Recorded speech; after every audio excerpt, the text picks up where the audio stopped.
In college, as part of a teacher education program, they'll oftentimes tell you, teach to the average. So let's say that you were a third grade teacher. You want to teach, let's say, the third month of school and assume that everyone has a 3.3 or a 3.2 reading level. However, a sage once told me that if you teach to the average, you may actually be reaching 0 children out of your 20 or 25 students. Today, we're going to talk about evidence-based practices to be able to reach each and every learner.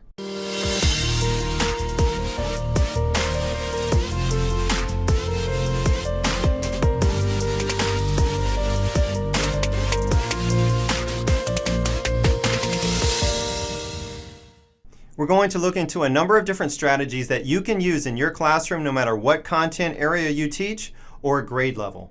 The first up is active learning. Active learning reinforces material, concepts, or skills that is learned, and it creates personal connections to the material for each and every student. And in turn, it increases their overall motivation to learn.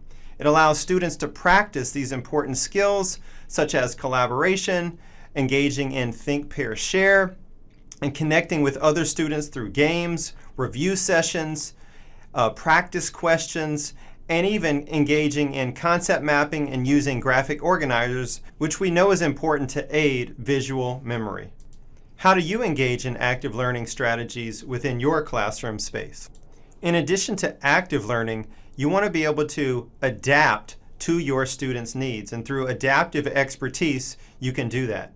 First, through guided learning, which is teacher-led, and we want to be able to move that gradual release of responsibility, that is, towards, or rather from direct instruction all the way towards student-led activities.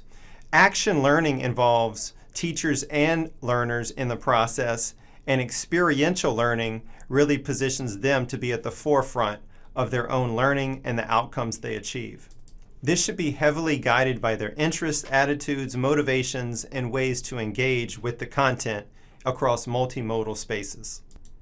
This is also the area where lots of teachers struggle releasing that responsibility and being able to impart that to position students to be independent thrivers and independent learners.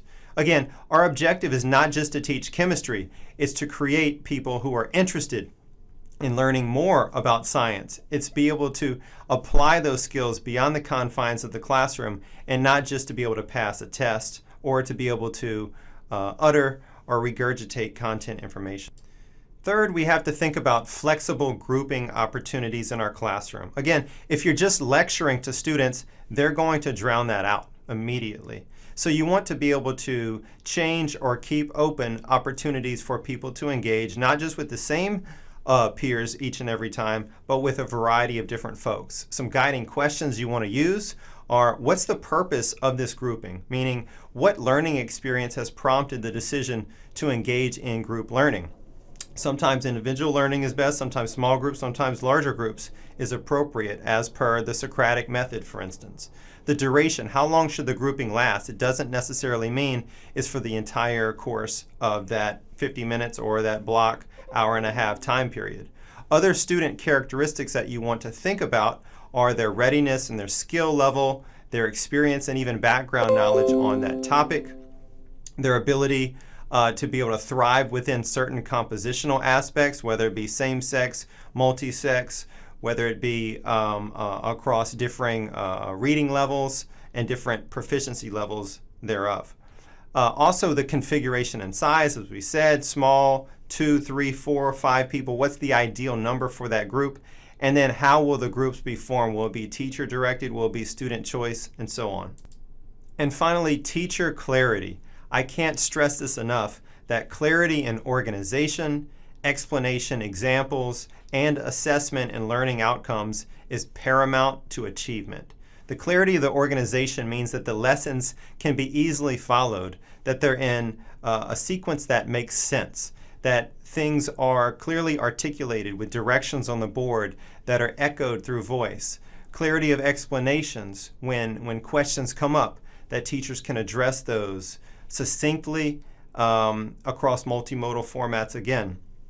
Clarity of examples. Sometimes people use analogy when it doesn't necessarily make sense. You can use exemplar models without necessarily giving people the answers, but to guide them towards the outcomes you seek.